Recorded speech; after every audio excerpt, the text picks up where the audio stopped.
America is in the grip of a silent killer. It's not a virus or a foreign enemy, it's drug abuse. This epidemic has seeped into every corner of our nation. From bustling cities to quiet rural towns, no community is immune. The problem is vast and complex. It affects people of all ages, races, and backgrounds. Drug abuse is tearing families apart and destroying lives. The numbers are staggering. In 2019, nearly 71,000 Americans died from drug overdoses. That's more than the number of U.S. soldiers who died in the entire Vietnam War. It's like losing a small city every year. And for every death, countless others suffer.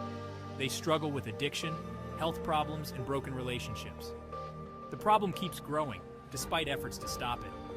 Drug abuse isn't just about illegal drugs anymore.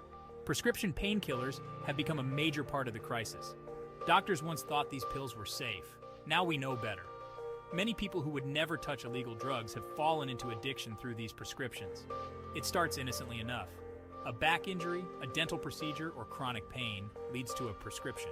Before they know it, they're hooked. The opioid crisis has hit particularly hard. It's been called the worst drug crisis in American history. But it's not the only problem. Cocaine, methamphetamines, and new synthetic drugs are all taking their toll. Each drug brings its own set of dangers and challenges. Together, they form a web of addiction that's incredibly hard to escape. This is the reality we face. It's a problem that touches all of us, whether we realize it or not. The world of drug abuse is vast and varied. Each substance brings its own dangers. Let's start with opioids. This category includes prescription painkillers like OxyContin and Vicodin. It also includes illegal drugs like heroin. Opioids are incredibly addictive. They create a feeling of euphoria and numb pain, but they also slow breathing. In high doses, they can stop it altogether. That's how overdoses happen. Stimulants are another major category. This includes cocaine and methamphetamines. These drugs create intense energy and focus. Users feel invincible, but the crash is brutal. Long-term use can lead to paranoia, heart problems, and severe tooth decay. Meth, in particular, can cause rapid physical deterioration. Users often age years in just months. Then there are the newer threats.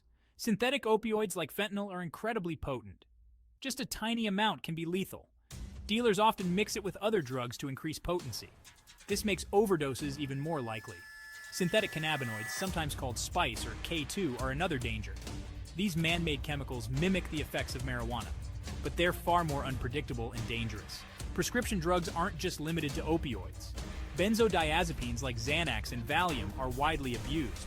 They're meant to treat anxiety and insomnia, but they're also addictive and dangerous when misused. Stimulant medications for ADHD like Adderall are often abused as study drugs. Each of these substances affects the brain and body differently, but they all have the potential to destroy lives when abused. The workplace feels the impact too. Drug abuse leads to decreased productivity and increased absenteeism. It also raises the risk of workplace accidents. Economist, the healthcare system bears a huge burden. Emergency rooms deal with overdoses and drug-related injuries. Treatment centers struggle to keep up with demand. All of this comes at a massive cost to society. The numbers are staggering. The National Institute on Drug Abuse estimates that substance abuse costs the U.S. over $600 billion annually. This includes healthcare costs, lost productivity, and crime-related expenses. To put that in perspective, it's more than the entire GDP of Sweden. It's a drain on our economy that affects everyone, even those who never touch drugs. But the true cost goes beyond dollars and cents. It's measured in broken dreams and lost potential. How many brilliant minds have been dimmed by addiction? How many families have been torn apart? How many communities have been hollowed out by the drug trade? These are the hidden costs that don't show up in economic reports. They're the reason why addressing this crisis is so crucial for our nation's future. Section 4. Fighting Back. Government and Family Interventions. The government has a crucial role in combating drug abuse. At the federal level, agencies like the DEA work to disrupt drug trafficking. The FDA regulates pharmaceuticals and works to prevent prescription drug abuse. The National Institute on Drug Abuse funds research into addiction and treatment. These efforts are important, but they're just part of the picture. State and local governments are on the front lines. Many have implemented prescription drug monitoring programs. These help prevent doctor shopping for opioids.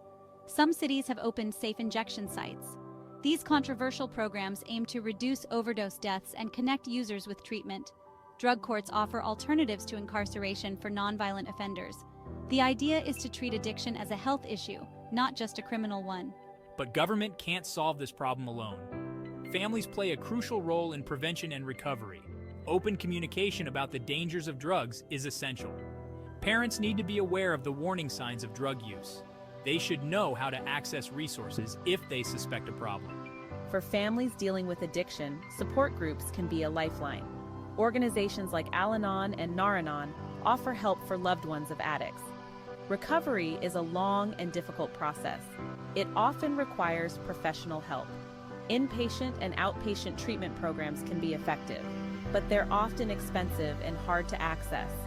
Many families struggle to find and afford quality care. This is an area where more government support could make a big difference. Expanding access to treatment and recovery services is crucial. It's an investment that could save countless lives and billions of dollars in the long run. Section 5. The shadow economy, cartels, and the drug industry. Behind the tragedy of addiction lies a vast criminal enterprise. Drug cartels operate like multinational corporations. They have complex supply chains and distribution networks.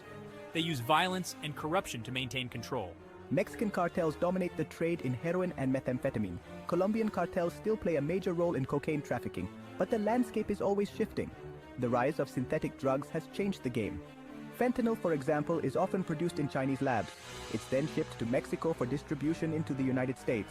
This global supply chain makes it incredibly difficult to disrupt. Cartels are also adapting to new technologies. They use encrypted communications and cryptocurrency to evade detection. Some even employ submarines and drones to smuggle drugs. The financial scale of the drug industry is staggering. Estimates vary, but the global illegal drug trade is believed to be worth hundreds of billions of dollars annually. In the United States alone, Americans spend nearly $150 billion on illegal drugs each year. This money fuels violence and corruption around the world. It undermines governments and destabilizes entire regions. But the drug trade isn't just about shadowy cartels. Legal pharmaceutical companies have played a role in the opioid crisis. Some have been accused of downplaying the risks of addiction. They've engaged in aggressive marketing tactics to boost sales. This blurring of lines between legal and illegal drugs complicates the picture. It raises tough questions about corporate responsibility and regulation. The drug industry, both legal and illegal, is a complex web of money and power. Untangling it will require effort on many fronts. Section 6. Breaking the cycle, preventing future generations from addiction. Prevention is key to breaking the cycle of drug abuse. Education is the first line of defense. Schools need comprehensive drug education programs. These should go beyond simple just say no messages. They need to teach about the science of addiction. Kids should learn about how drugs affect the brain and body. They need to understand the real-world consequences of drug use. But education alone isn't enough. We need to address the root causes that lead to drug use.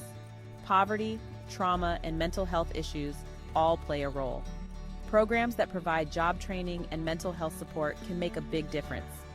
After-school programs and community centers give kids positive alternatives. They provide safe spaces and mentorship opportunities. Family dynamics are crucial. Children who have strong bonds with their parents are less likely to use drugs. Parents need support in education too. They should know how to talk to their kids about drugs. They need to learn the warning signs of drug use. Programs that strengthen families can have a ripple effect through communities. Finally, we need to change the way we think about addiction. The stigma around drug use prevents many people from seeking help. We need to treat addiction as a health issue, not a moral failing. This means expanding access to treatment and recovery services. It means supporting harm reduction strategies like needle exchange programs. By treating addicts with compassion and offering real help, we can break the cycle of shame and secrecy that fuels addiction. Only by working together on all these fronts can we hope to create a future where fewer people fall into the trap of drug abuse.